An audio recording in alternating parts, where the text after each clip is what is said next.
What is going on, guys? Smooth Racing here, back a brand new video, and today we have our review of the 2014 GP2 Series season.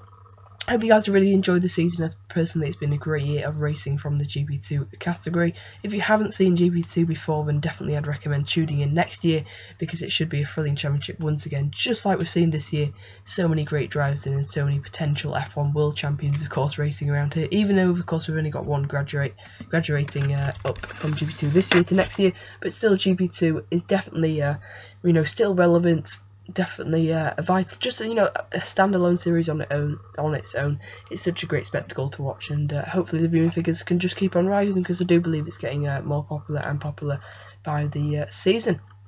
Anyway, let's crack on with this review then. Let's start with the champion, Jolyon Palmer, of course, in his 4th year in GP2. You would expect him to have won the championship. A lot of people saying, he really should have got a seat over, the likes of Felipe Nasr. But then you look, Jolyon Palmer is in his 4th year, I only believe Nasr's in his 3rd year. So really, Nasr would have probably won the championship next year, well, we will, of course, never know. But, take nothing away from Palmer, really, because, he's had a brilliant season, being uber consistent, scoring points in every round apart from the sprint race in Russia, and the of course DNF in the final round of the year at Abu Dhabi. But Jolyon Palmer's been great this season, although he has had some challenge from Nasr and Van Dorn, particularly in the second half of the year. Got his act together. He won the first race of the season in Bahrain, had a dreadful run up until Austria, where he got a podium. And then he, in Silverstone, he got another podium, and he got a double podium in Germany, went on to win once again in Hungary and Italy, and then, of course, rounding his season out with a win and a 5th place in Abu Dhabi. It's been an amazing season for Van Dorn, definitely been one of the best overtakers, very exciting to watch, and definitely ready for a drive at McLaren if they come knocking for 2015 or 2016. One man who is going to Formula 1 next year, though, is Felipe Nasr. He's had a brilliant season of racing. Hasn't managed to challenge for the championship as much as he'd really hoped for. Palmer really did slip away from him. Probably the turning point was probably Italy, where Nasr struggled home with a pair of 6th places. Meanwhile, Jolyon Palmer got the reverse grid pole on the feature race, and then won at the sprint race, and then won the following feature race in Russia. Nasr's season really did kind of fall apart. He just kept on losing points to Palmer, and was never really in command of the championship, while Palmer was just really consistent. Meanwhile, Nasr crashed out of the Monaco sprint race, then had to retire once again in the Austria sprint race as well.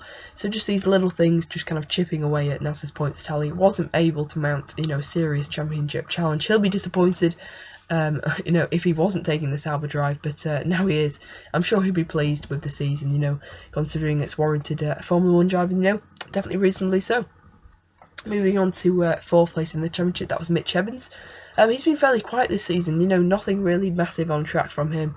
He has been really good. His overtaking is probably letting him down a bit, he is really good.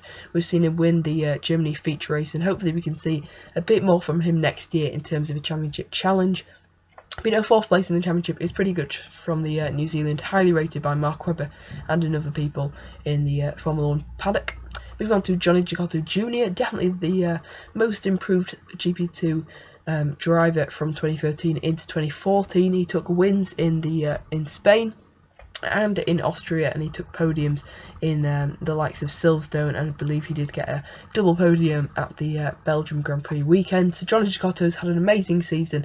He's definitely turned it around. We only saw a few flashes of the old Johnny, but we've definitely seen a nice and very quick new Johnny, and definitely one of the quickest drivers on the grid on his day. And hopefully, if he is in the sport next year, we do see more of that. Anyway, below him was Stephano Colletti. Another year in GP2, another big disappointment. Potentially a championship challenger in kind of the middle of the year. He had a really good run from Austria to Germany, but then his season just completely fell apart. His championship challenge completely crumbled, just like in 2013. How has he not won a championship? I'm not sure, but definitely looking like the end of the road for Colletti, and a very sad season to end it in. But of course, he did end possibly his last GP2 race on high with that win in Abu Dhabi. Arthur Peak, one of the best rookies of the season, probably the second best, of course, behind Stoffel Van Dorm. You can't fault Van Dorm for an amazing season. And same basically with Peak. He's just been amazing this season. He had a bit of a mid-season slump, but he got past it, took his first win in Hungary. He's took numerous podiums, so many points finishes, and 7th in the standings. Pretty good rookie season from Arthur Peak. Rafael Marcelo, of course, racing engineering driver, partnering Colletti. He did beat him in terms of pace on many occasions, but wasn't quite as consistent as Colletti. Having numerous retirements, non-finishes, he actually only finished in the points, I believe, about 6 times out of 22 rounds. That's really poor, but the times he did finish, look at it. 3rd place, 8th place, 1st place, 3rd place, 7th place. So a really great record for when he does finish, and hopefully we will see Marcelo finishing next year a bit more, because he's such an exciting and thrilling driver to watch, and possibly a future Ferrari driver in Formula 1. Let's move on to 9th, and let's just kind of whiz through these next few. Of course, we covered the top 8, the main guys, with a lot to talk about. We've got Stefan Urquelle, really disappointing season from him, particularly in the second half. Showed flashes of pace in the first half, but most likely going to be his last year in Formula 1. One man who is staying next year, though, is Julian Leal. Had a decent start to the season, but really didn't show much promise after he scored in the first 4 rounds. After that, it was just retirement after non-finish, after low points finish. Just a awful season from Leal. Let's just hope for improvement. Otherwise, I don't really see why he's warranted another year. Marco Saracens been brilliant this year. He took a win in Russia. He's been, regularly scoring points. Great guy. Definitely a guy to watch for the future in GP2. Negral, brilliant second half of the season. Just shame we didn't see that all the way through the year. Phelps, end of his GP2 career. He put in decent performances, but obviously just not really having the budget to continue. Canamasas needs to be banned from GP2, and that's all I'm going to say about that. Rio Haryanto, probably going to be in GP2 next year, maybe with status, we'll have to see. He's been pretty loyal to Caterham, but another disappointing season, as with Daniel Abt, who's definitely probably out the sport, gone and joined the Formula E bandwagon. Simon Trummer, amazing first weekend. He got a podium in the sprint race in Bahrain, but after that he just scored 1 6th place finish, and then the rest were just non-points finishes and 2 retirements. So pretty awful season from Trummer. Azawa, absolutely awful. Van Dorn's teammate. I would definitely expect a lot more from him. Tom Zielman just appeared in a few rounds, but still managed to get 19th above some guys who are finishing every race. So not a bad effort from Tom Dillman. It's a shame we're not going to see more from him, but it's probably going to be at the end of his career. We'll have to see in GP2, and probably in kind of high tier motor racing. Certainly open wheel anyway, probably go and join the DTM or Formula E or something like that. 20th place was Nathaniel Berton. Disappointing season from him, from Rossi. Elias didn't show the promise he showed in GP3 into GP2. John Lancaster, 1 point finish, that's all I'm going to say. Markelov was very disappointing.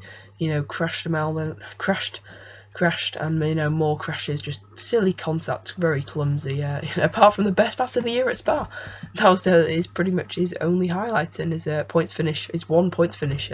Connor Daly, really disappointing. Binder, very disappointing. Sato, compared to Peak, abysmal. Let's hope Sato, De Jong, let's just hope both of them aren't on the grid next year. Hopefully we'll see him up. And Gasly, he failed to score in his 6 races, but I think there is a lot of potential there, so let's hope to see him on the grid next year. Campagna was pretty awful. Regalia couldn't show any of his GP3 pace. Lafati, Giovasi, both hopefully on the grid next year. Only managed to do 1 round towards the in Abu Dhabi. Axel Jeffries raced in Bahrain in the first round, broke something, had some sort of injury, couldn't race for the rest of the season, and finished plumb last in the standings. So that's pretty much it then for this season review. Just to recap, or just to give my final kind of overview, the champion was Jolyon Palmer. The best overtaker / best battler / best rookie all goes to Stoffel Van Dorm. Of course, the person in F1 next year will be Felipe Nasser. It's been a fantastic year of racing in GP2. I hope you guys really enjoyed it. Be sure to leave your thoughts on the season of racing down in the comment section below. I'll see you guys next time. Goodbye.